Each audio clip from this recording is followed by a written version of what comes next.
Hello students, आज हम नया चैप्टर स्टार्ट कर रहे हैं। यह है मोशन इन अ प्लेन। हम किसी प्लेन में किसी पार्टिकल का मोशन कब कहते हैं? यदि मान लो कोई पार्टिकल ऐसे जा रहा है अलोंग एक्स एक्सिस और फिर यहां से ऐसा चला गया अलोंग वाई एक्सिस, इसका मतलब कि ये पार्टिकल एक प्लेन में मूव कर रहा है। जैसे मान लो एक पार्टिकल ऐसे गया और फिर ऐसे आ गया, तो ये इस प्लेन में मूव कर रहा है। इसको अपन मोशन इन अ प्लेन बोलते हैं। इससे पहले तक अपन motion in a straight line देख रहे थे, उसमें पार्टिकल स्ट्रेट लाइन में चल रहा था, वो वन डायमेंशनल मोशन था। ये टू डायमेंशनल मोशन हो जाता है क्योंकि अब इसमें एक्स और वाई दोनों एक्सिस की जरूरत पड़ती है, मतलब कि एक प्लेन की जरूरत पड़ती है। मोशन इन अ प्लेन में सबसे पहला टॉपिक है प्रोजेक्टाइल मोशन। बहुत इंपॉर्टेंट टॉपिक है प्रोजेक्टाइल मोशन। प्रोजेक्टाइल क्या होता है? कोई भी ऐसा ऑब्जेक्ट जो मूव करता है एयर में बिना किसी फ्यूल के, उसको अपन बोलते हैं प्रोजेक्टाइल। प्रोजेक्टाइल का मतलब object which is in flight through the atmosphere, which is in flight through the atmosphere without the aid of any fuel, without the aid of any fuel। मतलब कोई भी ऐसा ऑब्जेक्ट जो हवा में चलता है बिना किसी फ्यूल के, बिना किसी ईंधन के। फॉर एग्जाम्पल जैसे कि एक एरोप्लेन है, तो यदि एक एरोप्लेन हवा में उड़ रहा है तो उसको अपन प्रोजेक्टाइल नहीं बोलेंगे। क्यों? क्योंकि उसके अंदर फ्यूल होता है। एक बर्ड उड़ रही है, बर्ड की जो मसल्स हैं वो उसको फ्लाई करने में मदद कर रही हैं, तो वो भी एक प्रोजेक्टाइल नहीं है। लेकिन एक पत्थर मैंने लिया और उसको ऐसे फेंक दिया, तो वो जब पत्थर हवा में ट्रेवल कर रहा है तब उसके पास ना कोई फ्यूल है ना कोई मसल है, वो प्रोजेक्टाइल कहलाता है। कोई फ्यूल नहीं होना चाहिए, कोई मसल नहीं होना चाहिए, कोई एक्सटर्नल एड नहीं होना चाहिए, तो जो मूवमेंट होता है थ्रू द एटमॉस्फेयर, उस ऑब्जेक्ट को अपन बोलते हैं प्रोजेक्टाइल। प्रोजेक्टाइल दो तरह के होते हैं। सबसे पहले हम देखते हैं हॉरिजॉन्टल प्रोजेक्टाइल। मतलब समझते हैं इसका? हॉरिजॉन्टल प्रोजेक्टाइल, सपोज कि एक ऐसी बिल्डिंग है, हमने यहां से एक प्रोजेक्टाइल को हॉरिजॉन्टली थ्रो करा विथ इनिशियल वेलोसिटी u। अपन ने बिल्डिंग से ऐसे सीधे फेंका ग्राउंड के पैरेलल u वेलोसिटी से, तो ये प्रोजेक्टाइल ऐसा जाएगा, u जाके ऐसे ग्राउंड पे गिर जाएगा। तो ये जो प्रोजेक्टाइल अपन ने फायर करा, क्योंकि ये ग्राउंड के पैरेलल थ्रो करा था, इसलिए हम इसको हॉरिजॉन्टल प्रोजेक्टाइल बोलते हैं। सपोज ये ए से चल के बी तक गया इन टाइम t। ए से बी तक जाने में इसने जितना हॉरिजॉन्टल डिस्टेंस ट्रेवल करा वो सपोज x है, जितना वर्टिकल डिस्टेंस ट्रेवल करा मतलब जितना यहां से यहां तक जाने में जितना नीचे आया वो y है, और जितना आगे गया वो x है। अब हमें y और x में एक रिलेशन निकालना है, एक फॉर्मूला बनाना है, एक इक्वेशन बनानी है y और x में। उसके लिए अपन इस मोशन को दो पार्ट्स में लेते हैं। पहले हमने लिया हॉरिजॉन्टल मोशन। हॉरिजॉन्टल मोशन, इसमें हमने लगाई second equation of motion, s equal to ut plus half at square. Values देखते हैं क्या क्या रहेंगे इसमें। s का मतलब डिस्टेंस, जब ये यहां से यहां तक गया तो उसने जितना डिस्टेंस ट्रेवल करा हॉरिजॉन्टल डायरेक्शन में वो x है, तो s की जगह x आ गया। u की जगह इनिशियल वेलोसिटी हॉरिजॉन्टल डायरेक्शन में, हॉरिजॉन्टल डायरेक्शन में इनिशियल वेलोसिटी u है, तो u की जगह u रहा, ut प्लस हाफ, ए मतलब एक्सेलरेशन, पर अपन को पता है अर्थ का जितना भी एक्सेलरेशन होता है वो एक्ट करता है वर्टिकल डायरेक्शन में। जी तुमने पढ़ा acceleration due to gravity, g act करता है नीचे की तरफ। हॉरिजॉन्टल डायरेक्शन में अर्थ का कोई एक्सेलरेशन एक्ट नहीं करता, तो इसका मतलब एक्सेलरेशन की वैल्यू 0 हो गई, तो ये पूरा पार्ट 0 हो गया। तो x की वैल्यू आ गई u इंटू टी, या t निकालोगे यहां से x अपॉन u, ये t की वैल्यू आ गई। ये अपन ने हॉरिजॉन्टल मोशन लिया। अब हम लेते हैं vertical motion, same projectile vertical motion.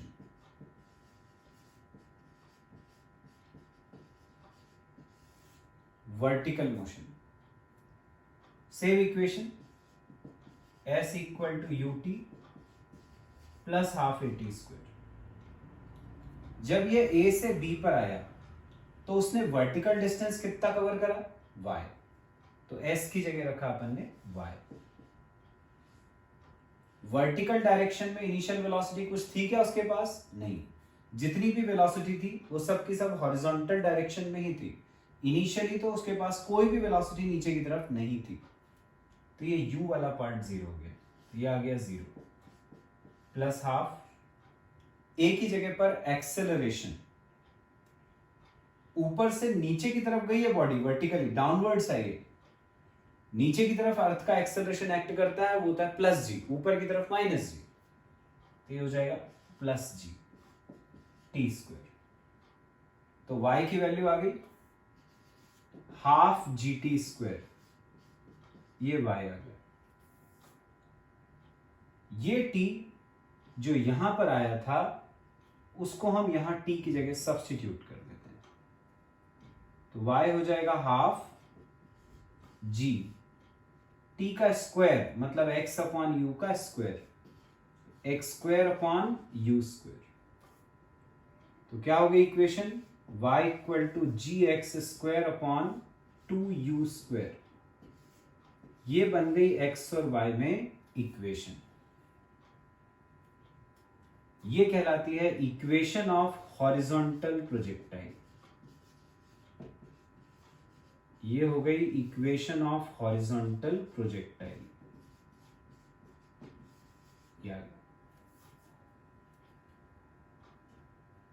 अब हम पता करते हैं कि इस हॉरिजॉन्टल प्रोजेक्टाइल की पॉइंट बी पर वेलोसिटी कितनी होगी। ए पर तो उसके पास वेलोसिटी यू थी, बी पर कितनी है वो निकालना है। इसको हम बोलते हैं फाइनल वेलोसिटी। फाइनल वेलोसिटी, इसको निकालने के लिए फिर दो मोशन लेना है, एक हॉरिजॉन्टल और एक वर्टिकल। फाइनल वेलोसिटी के लिए पहले हमने लिया हॉरिजॉन्टल मोशन,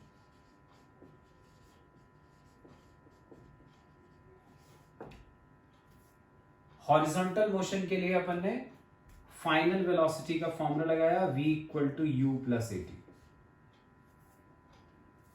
जब ये पार्टिकल a से b पे पहुंचा तो b पे जो फाइनल वेलोसिटी है हॉरिजॉन्टल डायरेक्शन में उसको मान लिया vx, जो फाइनल वेलोसिटी है वर्टिकल डायरेक्शन में उसको मान लिया vy। तो मैं पहले vx निकालूंगा, vy निकालूंगा और फिर उनका रिजल्टेंट निकालूंगा। तो सबसे पहले हम इस फॉर्मूले से vx निकालते हैं। u की जगह पर इनिशियल वेलोसिटी हॉरिजॉन्टल डायरेक्शन में वो u है, प्लस a मतलब एक्सेलरेशन हॉरिजॉन्टल डायरेक्शन में, पर अर्थ का एक्सेलरेशन हॉरिजॉन्टल में तो एक्ट करता नहीं है, तो a 0, तो 0 इंटू टी 0, तो vx तो आ गया u। अब हम लेते हैं vertical motion. Vertical motion same equation लगाएंगे, फाइनल वेलोसिटी वर्टिकल डायरेक्शन में vy, यहां रखा vy, u की जगह इनिशियल वेलोसिटी वर्टिकल डायरेक्शन में, पर इनिशियल जितनी भी वेलोसिटी थी वो पूरी हॉरिजॉन्टल थी, वर्टिकल में इनिशियल वेलोसिटी थी ही नहीं, तो u की जगह 0, ये 0 प्लस 80, तो vy की वैल्यू आ गई 80। वी एक्स हो गया u, वी वाई हो गया 80। अब अपन को निकालनी है फाइनल वेलोसिटी, रिजल्टेंट वेलोसिटी। तो वी एक्स और वी वाई का रिजल्टेंट निकालेंगे। ये अपन ने पैरेललोग्राम बना दिया, जो इस केस में रेक्टेंगल है। ये हो गई उसकी फाइनल वेलोसिटी v। ये वी वाई, तो ये भी वी वाई। इस ट्राइंगल में पाइथागोरस लगाते हैं, तो v हो जाएगा under root v x square plus v y square. Value रख देंगे। वी एक्स की वैल्यू थी u और वी वाई की 80, तो हो जाएगा u square plus a square t square. ये आ गई रिजल्टेंट वेलोसिटी। अब हमें इसी रिजल्टेंट वेलोसिटी का डायरेक्शन निकालना है। डायरेक्शन निकालना है रिजल्टेंट वेलोसिटी का। डायरेक्शन मतलब ये पता करना है कि जो फाइनल वेलोसिटी है ये हॉरिजॉन्टल के साथ कितना एंगल बनाती है। मान लिया एंगल अल्फा। इस ट्राइंगल में यदि अपन लगा दें tan alpha perpendicular upon base, तो tan अल्फा हो जाएगा v y upon v x perpendicular upon base. V y की वैल्यू 80, जहां पर a क्या था अपना, यहां पे वर्टिकल मोशन नीचे की तरफ था। नीचे की तरफ एक्सेलरेशन होता है, एक्सेलरेशन ड्यू टू ग्रेविटी, तो हम a की जगह पर g रख सकते हैं। यही जो a था वो अपना g हो जाएगा, एक्सेलरेशन ड्यू टू ग्रेविटी। तो tan अल्फा था v y by v x, जिसमें वी वाई कितना है अपना gt, वी एक्स कितना है हमारा u। तो यहां से अल्फा आ जाएगा tan inverse gt by u। ये अल्फा निकल आया। अल्फा मतलब रिजल्टेंट का डायरेक्शन। तो हमें पता चल गया कि हॉरिजॉन्टल प्रोजेक्टाइल के लिए किसी पॉइंट पर जो फाइनल वेलोसिटी है उसकी वैल्यू इतनी होती है, और उस फाइनल वेलोसिटी का जो डायरेक्शन होता है वो होता है tan inverse gt by u। किसके साथ? ये एंगल किसके साथ बनता है? With the horizontal. तो हम कह सकते हैं कि एंगल इतना होता है विथ द हॉरिजॉन्टल। ये हो गया बच्चों अपना हॉरिजॉन्टल प्रोजेक्टाइल। अब बच्चों सेकेंड टाइप का प्रोजेक्टाइल है ऑब्लिक प्रोजेक्टाइल। ऑब्लिक प्रोजेक्टाइल ये ज्यादा इंपॉर्टेंट है as compare to the horizontal projectile. दोनों में डिफरेंस क्या है? हॉरिजॉन्टल प्रोजेक्टाइल को अपन ने कैसे फेंका था? बिल्डिंग पे खड़े होके, बिल्डिंग की छत पे खड़े होके ऐसे पैरेलल टू द ग्राउंड यूं फेंका था। ग्राउंड के पैरेलल जाके फिर वो ग्राउंड पे गिरा था। ऑब्लिक में अपन को कैसे थ्रो करना है? ग्राउंड पे खड़े होना है और उसको ऊपर की तरफ ऐसे फेंकना है। तो ये यूं जाएगा और फिर ग्राउंड पे गिरेगा। इसको बोलते हैं ऑब्लिक प्रोजेक्टाइल। देखते हैं अपन कैसा होता है ऑब्लिक प्रोजेक्टाइल। ये ग्राउंड से हमने इसको थ्रो करा विथ इनिशियल वेलोसिटी u। मान लिया ग्राउंड के साथ एंगल बना रहा है थीटा। ये ऐसा जाएगा और यूं जाके ग्राउंड पे गिर जाएगा। ये जो इसकी इनिशियल वेलोसिटी है u, उसको हमने दो पार्ट्स में रिजॉल्व करा। रिजोल्यूशन ऑफ वेक्टर्स अपन ने पढ़ा है। यदि मान लो ये एक वेक्टर r है, हम इसके दो पार्ट्स करते हैं, एक हॉरिजॉन्टल और एक वर्टिकल। यदि इसके साथ एंगल जुड़ा हुआ है थीटा, तो जिसके साथ एंगल जुड़ा रहता है वो वाला कंपोनेंट होता है cosine component, r cos theta. और ये जो दूसरा वाला है ये होता है sign component, r sin theta. बिल्कुल उसी तरह से ये जो u वेलोसिटी है इसका हॉरिजॉन्टल कंपोनेंट हो जाएगा u cos थीटा, क्योंकि इसके साथ एंगल कनेक्टेड है। जो दूसरा वाला कंपोनेंट है ये हो जाएगा u sin थीटा। ये दो कंपोनेंट्स हो गए। प्रोजेक्टाइल O से चला, सपोज ए तक पहुंचा इन टाइम t, जितना हॉरिजॉन्टल डिस्टेंस इसने कवर करा वो x है, और जितना वर्टिकल डिस्टेंस कवर करा वो y है। O से A तक के मोशन के लिए हम लगाते हैं s is equal to ut plus half at square का फॉर्मूला, पहले हॉरिजॉन्टल के लिए फिर वर्टिकल के लिए। पहले हॉरिजॉन्टल मोशन लिया, इक्वेशन हो गई s is equal to ut plus half at square. s की जगह horizontal distance x, u initial velocity in the horizontal direction u cos theta, time को रखा t। ए एक्सेलरेशन है पर अर्थ का एक्सेलरेशन हॉरिजॉन्टल में एक्ट नहीं करता, तो वो जीरो हो गया।